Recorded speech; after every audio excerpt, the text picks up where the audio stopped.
রমজানের 1-2 দিন আগে ইবলিস শয়তান এগুলোর লগে দেখা করে আইসা ডাইরেক্ট কইরা তারারে একটা কথা কয়, কখন বোন আমার এই 2-1 দিনের মধ্যে বান্ধিয়া লাইব।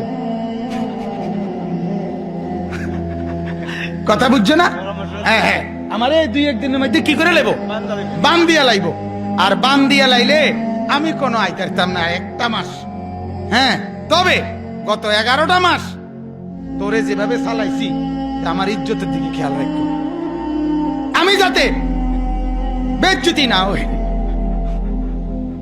তুমি আমি না থাকলেও না আইলে কিসে, তুমি আমার দায়িত্ব পালন করবা। আর বেরিয়ে বলে দিছে আপনি নিশ্চিন্তে যান, আপনি কোনো টেনশন করেন না।